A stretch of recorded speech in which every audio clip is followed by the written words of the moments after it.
Todas as noites, faça chuva ou faça sol, algo passa pela nossa rua assobiando baixinho. Só dá pra ouvir se você estiver na sala ou na cozinha quando a coisa passa. E sempre começa pontualmente às 3h03 da madrugada.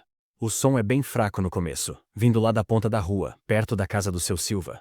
A gente mora no meio da rua, então o assobio passa pela nossa casa antes de sumir na direção do beco sem saída. Quando eu era mais nova, eu e minha irmã dávamos um jeito de ir para a cozinha escondidas para ouvir. Mamãe e papai não gostavam nada disso, e a gente ia levar a maior bronca se nos pegassem. Mas eles nunca pegavam muito pesado, porque a gente sempre seguia a regra de ouro. Nunca tentar ver o que estava assobiando. Onde a gente mora é um lugar esquisito. Moro aqui desde os 6 anos e adoro.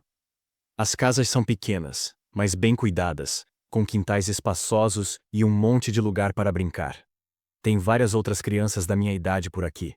Fiz 13 anos em outubro. A gente cresceu junto, sempre jogando bola no campinho no beco sem saída, ou batendo papo nas varandas no verão. É um bom lugar para crescer, já tenho idade para perceber isso. E só tem duas coisas estranhas por aqui: o assobio da noite e a sorte danada. O assobio nunca me incomodou muito. Como eu disse, nem consigo ouvir do meu quarto. Mas mamãe e papai não gostam de falar sobre isso, então parei de perguntar. Meu pai é um cara forte, alto e tranquilo. Ele tem um sotaque engraçado, porque se mudou para o Brasil quando era criança. A família dele, meus avós, é da Ilha Grande. É assim que eles chamam. A única vez que meu pai perde a calma é quando o assobiador aparece. Ele começa a falar mais rápido, os olhos ficam agitados, e ele manda a gente não pensar muito nisso e sempre lembrar da regra de ouro. Não tentar espiar quando o assobiador passar.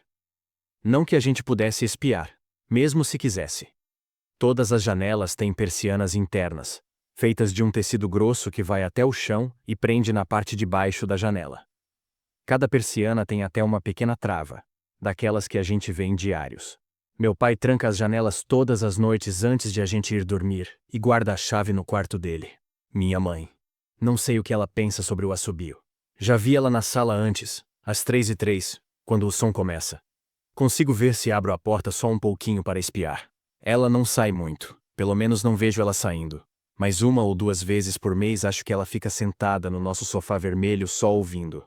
O assobiador toca a mesma melodia todas as noites. É, alegre. Da-da-da-da-da-dum. Da-da-da-da-da-dum. Lembra que eu disse que tem duas coisas estranhas no lugar onde eu moro? Além do nosso assobiador noturno, todo mundo na vizinhança tem uma sorte danada. É difícil explicar. E papai também não gosta muito que a gente fale sobre isso. Mas coisas boas acontecem com as pessoas por aqui. Geralmente são coisas pequenas, tipo ganhar um concurso na rádio, conseguir uma promoção inesperada no trabalho, ou achar pontas de flecha enterradas no quintal, sabe, daquelas de verdade. O clima é sempre bom, não tem violência, e os jardins ficam ainda mais floridos no outono. Um monte de bênçãos, já ouvi minha mãe dizer sobre morar aqui. Mas o principal motivo para a gente morar aqui, o motivo de termos nos mudado para cá, é minha irmã Júlia. Ela nasceu muito doente, com um problema nos pulmões. A gente nem podia levar ela para casa quando ela nasceu. Só visitar no hospital. Ela era tão pequena, me lembro, pequena até comparada com os outros bebês. Uma máquina tinha que respirar por ela. A gente se mudou para essa casa para ficar mais perto do hospital. Assim que a gente se mudou, Júlia começou a melhorar. Os médicos não entendiam, diziam que era por causa do tratamento.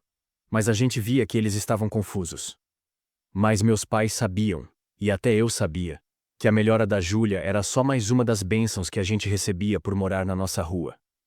Por isso que a gente ficou, mesmo depois de descobrir que, para cada pequeno milagre que acontece aqui todos os dias, de vez em quando, algumas coisas ruins acontecem, mas só acontecem se você procurar o assobiador. Sabe, na nossa rua tem uma comissão de boas-vindas. Eles aparecem com uma lasanha, uma cesta de presentes e uma pasta de papel pardo sempre que alguém novo se muda. Eles são super simpáticos. 4 pessoas apareceram quando a gente se mudou, 7 anos atrás. A comissão conversou um pouco, me deu um chocolate, e todos fizeram um revezamento para segurar a Júlia. Era a primeira semana dela fora do hospital, então eles foram super cuidadosos. Depois, a comissão pediu para falar com meus pais em particular, e me mandaram para o meu quarto, de onde eu conseguia ouvir quase tudo. A comissão de boas-vindas contou para os meus pais como a rua era agradável. Excepcionalmente agradável. Difícil de explicar. E então contaram sobre o assobio ainda mais difícil de explicar que acontecia todas as madrugadas às 3h03 e terminava às 3h05. O grupo, nossos novos vizinhos, avisou meus pais que o assobio era silencioso e nunca faria mal, desde que a gente não procurasse o que estava fazendo o som. Eles insistiram nessa parte, e eu colei meu ouvido na porta tentando ouvir tudo. As pessoas que foram procurar o assobiador tiveram a sorte virada do avesso, às vezes de forma trágica. Uma nuvem negra pairava sobre quem olhasse. Tudo que podia dar errado dava. A pasta de papel pardo que a comissão trouxe tinha recortes de jornal, histórias sobre acidentes de carro e vidas arruinadas, mortes públicas e acidentes bizarros. Nem todo mundo morre, ouvi o chefe da comissão dizer para o meu pai. Mas a vida vai embora. Mesmo que vivam, não há mais luz neles, nenhuma alegria. Minha mãe, dava para ver que ela não estava levando a sério. Ela ficava perguntando se era alguma pegadinha que eles faziam com os novos moradores. Em um momento, minha mãe ficou brava, acusou a comissão de tentar assustar a gente e nos expulsar da casa nova, e perguntou se eles eram preconceituosos porque meu pai era da Ilha Grande. Meu pai a acalmou e disse que percebia que nossos novos vizinhos eram sinceros e estavam só tentando ajudar. Ele explicou que cresceu ouvindo esse tipo de história da avó dele, e que sabia que existiam coisas estranhas andando por aí. Algumas dessas coisas estranhas eram boas, outras eram ruins, mas a maioria era só diferente. Depois que a comissão foi embora, meu pai foi até a loja de ferragens, comprou as persianas, as travas e as fechaduras e instalou tudo em todas as janelas da casa depois do jantar. Naquela primeira noite na casa nova, saí escondido do meu quarto às 3 da manhã e encontrei meu pai acordado, sentado no sofá da sala, segurando minha irmãzinha. Meu pai levantou o dedo pedindo silêncio, mas deu um tapinha no sofá do lado dele. Sentei e esperamos. Exatamente às 3h03 ouvimos o assobio. Dadadadadadum. Dadadadadadum. Chegou e passou, exatamente como nossos vizinhos disseram. O assobio volta todas as noites, e a gente nunca espiou e aproveita um monte de bênçãos todos os dias. Júlia respira sozinha e se tornou uma menina forte e inteligente. Meu pai até entrou para a comissão de boas-vindas. Não temos vizinhos novos com frequência, porque alguém ia querer ir embora. Mas quando uma família nova se muda, meu pai e a comissão levam para eles uma lasanha, uma cesta de presentes e a pasta de papel pardo. Sempre consigo perceber pela cara do meu pai quando ele volta se a família levou a comissão a sério, ou se a gente vai ter vizinhos novos de novo em breve. Não faz muito tempo. Uma família se mudou para a casa do lado. A dona anterior, Dona Maria, faleceu aos 105 anos. Ela viveu uma vida boa e longa. Nossos novos vizinhos pareciam estar se adaptando bem. Eles acreditaram na comissão de boas-vindas e seguiram o conselho do meu pai sobre as persianas com trava, já que eles tinham um filho pequeno. Quaisquer que fossem os recortes de jornal naquela pasta, meu pai nunca deixou a gente ver. Mas imagino que devia ser bem convincente, já que nossos vizinhos ficaram bem sem problemas durante o primeiro mês. Uma noite, quando nossos novos vizinhos tiveram que viajar, eles mandaram o filho deles, o Pedrinho, para ficar com a gente. Ele tinha 12 anos, um ano a menos que eu na escola. Eu não o conhecia bem antes daquela noite, mas assim que os pais dele deixaram ele em casa depois do jantar, percebi que ia dar ruim. Vocês sabem quem fica assobiando lá fora todas as noites? Pedrinho perguntou assim que os adultos saíram da sala. Nós três estávamos sentados na sala, assistindo a um filme na televisão. Eu e minha irmã trocamos um olhar. A gente não fala sobre isso, eu disse. Acho que é aquele cara esquisito que mora na casa amarela grande da esquina, Pedrinho disse. Seu Zé? Minha irmã perguntou. Que nada, ele é super gente boa. Pedrinho deu de ombros. Deve ser um serial killer então. Júlia ficou tensa. A gente não fala sobre isso, repeti. Vamos para o meu quarto jogar videogame. Passamos as horas seguintes jogando, comendo pipoca e depois assistindo a filmes. Uma típica festa do pijama, mas percebi que Pedrinho estava ficando impaciente. Depois que meus pais deram boa noite, trancaram as persianas e foram dormir, Pedrinho levantou do puff dele e foi até onde eu e Júlia estávamos sentadas na minha cama. Vocês já tentaram espiar? Ele perguntou. Está quase na hora. Como na maioria das festas do pijama, a gente convenientemente ignorou qualquer sugestão de hora de dormir. Fiquei chocada ao ver que ele estava certo. Eram quase 3 da manhã. Suspirei. A gente não. É que eu não posso, Não posso nem tentar espiar porque meu pai olha as persianas toda noite e esconde a chave. Ele continuou, me ignorando. Nosso pai também, Júlia disse. Não, Pedrinho respondeu. Não, ele não faz isso. A gente viu ele fazendo, eu disse, um pouco mais ríspida do que queria. Pedrinho sorriu. Seu pai tranca as persianas, sim, mas ele não esconde a chave. Ele deixa no chaveiro normal dele. E daí? Perguntei, preocupada porque já sabia o que ele ia dizer. Porque percebi que meu pai não se preocupava mais em esconder a chave depois de tantos anos. Porque ele sabia que a gente levava isso a sério. E daí que, depois que seu pai trancou a porta, mas antes de seus pais irem dormir, eu fui ao banheiro. E no caminho eu posso ter dado uma espiada no quarto deles, e posso ter visto o chaveiro do seu pai na mesinha de cabeceira. E talvez eu tenha pegado emprestada a chave das persianas. Eu e Júlia ficamos olhando, e o sorriso dele só aumentou. Você está mentindo, eu disse. Pedrinho deu de ombros. Pode ir lá ver se quiser. É só abrir a porta dos seus pais e olhar. Você vai ver o chaveiro dele lá na mesinha. Fiquem aqui, eu disse aos dois. Não saiam daqui. Corri para o quarto dos meus pais, mas hesitei na porta. Se Pedrinho não estivesse mentindo, meu pai ia ficar furioso. Mais do que furioso. Fiquei com medo só de pensar. Mas com mais medo de uma janela aberta com o assobiador do lado de fora. Abri a porta, só alguns centímetros, e olhei para dentro, mas estava escuro demais para enxergar. Respirei fundo e entrei no quarto. 2 passos no escuro e congelei. O assobio começou. E eu podia ouvir claramente. Do quarto dos meus pais. Nunca tinha percebido, mas eles deviam ouvir o som todas as noites desde que a gente se mudou para casa. Eles nunca contaram pra gente. Acho que não consegui dormir durante todo esse tempo. Fiquei ali, ouvindo o assobio se aproximar, sem saber se devia acender a luz ou chamar meu pai. Sons suaves vindos da sala me trouxeram de volta à realidade. Júlia! Gritei, correndo para fora do quarto dos meus pais. Pedrinho e Júlia estavam parados perto da porta da frente, perto de uma janela. Pedrinho não estava mentindo. Eu podia ver ele mexendo na fechadura de uma das persianas. Ouvi um clique. Ele tinha a chave. Pedrinho soltou uma risada rápida. Júlia estava do lado dele, encolhida, com medo, mas talvez curiosa. O assobio agora estava bem do lado de fora da nossa casa. Acho que fiz um som e gritei. Não consigo lembrar. O tempo pareceu congelar. Os ponteiros do relógio parados no mostrador. Mas me vi em movimento. Não sou rápida, nunca fui atleta. Mas de alguma forma, consegui cobrir a distância entre mim e Júlia em um instante. Meus olhos estavam fixos nela, mas ouvi Pedrinho puxar a persiana até o fim para que ela pudesse ser aberta. Ouvi o estalo dela começando a subir e ouvi o assobio do outro lado da janela.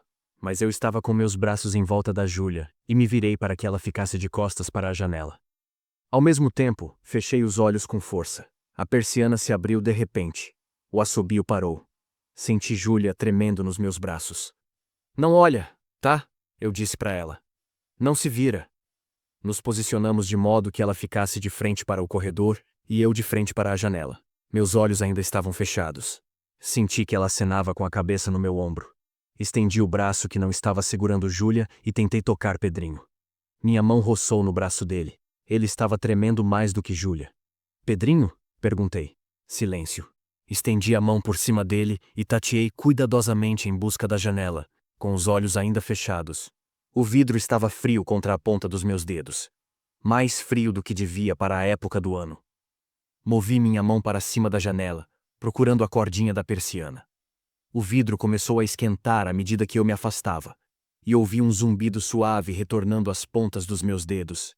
Tentei não pensar no que podia estar do outro lado da janela. Por fim, toquei na corda e fechei as persianas. Abri os olhos. Na penumbra que vinha da cozinha, consegui ver Pedrinho, pálido e pequeno, olhando para a janela agora fechada. Pedrinho? Perguntei de novo. Ele se virou para mim e gritou. Tudo virou uma confusão. Luzes se acenderam no corredor e depois na sala. Os passos dos meus pais ecoaram no chão de madeira. Não me virei para olhar para eles. Meus olhos estavam grudados em Pedrinho. Ele estava pálido, mordeu o lábio com tanta força que uma fina linha vermelha de sangue escorreu pelo queixo, e ele fez xixi nas calças. O que aconteceu? Meu pai perguntou atrás de mim. Consegui me afastar de Pedrinho e olhar para trás. Ele olhou. Nunca tinha visto meu pai assustado antes. Mas vi naquela noite, naquele momento, um terror antigo e feio estampado no rosto dele. O medo de um pai. Só o Pedrinho. Ele me disse sem emitir som. Balancei a cabeça confirmando. Meu pai soltou um suspiro. Ele pareceu tão aliviado que quase esperei que ele comemorasse. Mas então ele se virou para Pedrinho e o rosto do meu pai mudou. Fiquei pensando se ele se sentia mal por se sentir bem, já que Pedrinho era o único que tinha espiado. Houve uma batida na porta. Todos nós congelamos. Pedrinho choramingou. Não atendam, minha mãe disse. Ela estava parada na soleira do corredor. Sempre achei que ela era cética e só fazia a vontade do meu pai sobre as janelas e o apito. Mas naquela noite todos nós acreditávamos. Notei que meus pais seguravam tacos de beisebol que deviam ter pegado do quarto. A batida veio de novo, um pouco mais alta dessa vez. Por favor, não abram a porta. Pedrinho sussurrou. Meu pai foi até ele e o abraçou forte. Não vamos, meu pai prometeu, ainda segurando o taco. Nada vai entrar aqui hoje à noite. Batida, batida, batida. Desta vez a batida foi alta o suficiente para fazer a porta tremer. Pedrinho gritou de novo, e Júlia agarrou meu pescoço com força. Minha mãe se aproximou e se ajoelhou ao nosso lado, abraçando eu e minha irmã. Tum, tum, tum. Chama a polícia, minha mãe sussurrou para o meu pai. As batidas pararam na hora. Meu pai olhou por cima do ombro para a gente. Você acha? Ele foi interrompido por batidas frenéticas que viraram um tap-tap-tap educado. Polícia, disse algo do outro lado da porta. A voz de fora soava exatamente como a da minha mãe, como um papagaio repetindo as palavras para ela. Polícia. Chamem. A polícia. Tap-tap-tap. Polícia. Minha mãe nos puxou para mais perto. Polícia. Polícia. Polícia. Polícia. Por favor, pare. Ouvi ela sussurrar para si mesma. Não acho que chamar eles vai ajudar, meu pai disse. Como vamos saber quando forem eles de verdade na porta? As batidas voltaram mais fortes do que antes. A porta tremeu. Então parou. Depois de um longo momento, ouvi batidas de novo. Mas vinham da porta dos fundos. Todos nós nos viramos juntos para a porta dos fundos. Mas as batidas retornaram imediatamente para a porta da frente. Da frente para trás, de trás para frente, alto, depois baixo, depois alto de novo. Depois, de repente, o som veio das duas portas ao mesmo tempo. Golpes grandes e pesados como uma marreta. Então algo começou a bater em todas as janelas da casa, e depois nas paredes. Era como se a gente vivesse dentro de um tambor, com um monte de gente tentando tocar ao mesmo tempo. Ou como se a gente fosse uma tartaruga, e algo estivesse tentando nos arrancar da nossa carapaça. Parem! Pedrinho gritou. As batidas cessaram. Eu não vou contar, Pedrinho disse olhando para a porta. Prometo que não vou contar para ninguém o que eu vi. Por favor, vão embora. Esperamos por quase 1 minuto. Então ouvimos um suave tap-tap-tap vindo da janela pela qual Pedrinho tinha espiado antes. Pedrinho começou a chorar, soluçando como um prisioneiro assistindo a forca sendo construída do lado de fora da cela dele. Meu pai o segurou, passou a mão no cabelo dele, mas nunca mentiu, nunca disse que tudo ia ficar bem. As batidas na janela continuaram pelo resto da noite. Ficamos amontoados na sala por não sei quanto tempo. Por fim, minha mãe tentou levar as crianças para o meu quarto enquanto meu pai ficou vigiando a porta. Mas no segundo em que a gente se mudou para o meu quarto, as batidas voltaram. Tão altas que era impossível ignorar. Fiquei com medo de que a porta não aguentasse. Voltamos para a sala, e as batidas pararam. Só restava o tap-tap-tap na janela. Nenhum de nós dormiu naquela noite. As batidas pararam por volta das 7 da manhã. É mais ou menos nessa hora que o sol nasce por aqui. Esperamos mais 2 horas antes de meu pai abrir as persianas de uma janela. Ele nos fez voltar primeiro para o quarto dos meus pais. Ouvi ele abrir a porta e depois voltar para dentro. Ok, ele nos disse. Acabou. Os pais de Pedrinho voltaram na hora do almoço. Minha mãe e meu pai acompanharam Pedrinho até a casa deles, e todos ficaram lá dentro por um bom tempo. Eu e Júlia observamos da janela. Ela ficou comigo o dia todo, bem do meu lado, às vezes segurando minha mão. Quando meus pais voltaram, eles pareciam sombrios, mas não nos contaram o que disseram à família de Pedrinho. Era domingo, então passamos o dia todos juntos, pedimos pizza e assistimos a filmes. Naquela noite, todos dormiram no meu quarto. Júlia e minha mãe na cama comigo, e meu pai em uma cadeira que ele tinha puxado. Não houve batida nenhuma naquela noite, nem em nenhuma outra depois dela. Não vimos muito Pedrinho ou os pais dele pelo resto da semana, mas na quinta-feira tinha um caminhão de mudança na garagem deles. Eu e Júlia observamos eles arrumando as coisas a tarde toda depois da escola. O que mais me marcou foi o quão cansados Pedrinho e os pais dele pareciam. Todos os três tinham a mesma palidez, bocas sombrias e olhos sem luz. Mesmo do outro lado da rua, eu conseguia perceber que algo estava muito errado. Pedrinho e a família dele foram embora antes do pôr do sol. Lembro do que a comissão de boas-vindas original disse aos meus pais quando a gente se mudou. Nem todo mundo que olha para o assobiador morre, mas mesmo aqueles que vivem têm a luz apagada, e o resto da vida é cheio de infortúnios. Um monte de pequenas tragédias. Acho que os pais do Pedrinho devem ter espiado, seja para confortá-lo se não acreditassem, ou para dividir o fardo se acreditassem. Às vezes eu olho para Júlia, feliz, jovem e viva, e me pergunto se eu tivesse sido mais lenta, se ela tivesse olhado pela janela naquela noite. Será que eu teria espiado também, para confortá-la, para dividir esse fardo? Fico feliz por não ter que descobrir. Já se passaram 2 meses desde a noite em que Pedrinho ficou aqui. A gente ainda mora na mesma casa e na mesma rua. Ainda ouvimos nosso assobiador passando todas as noites. As bênçãos, a sorte, as coisas boas por aqui são boas demais para ir embora. Mas somos cuidadosos. Não chamamos mais amigos para dormir em casa. E meu pai esconde a chave das persianas muito, muito bem. Não que eu tenha ido procurar. Algumas coisas a gente simplesmente não precisa procurar.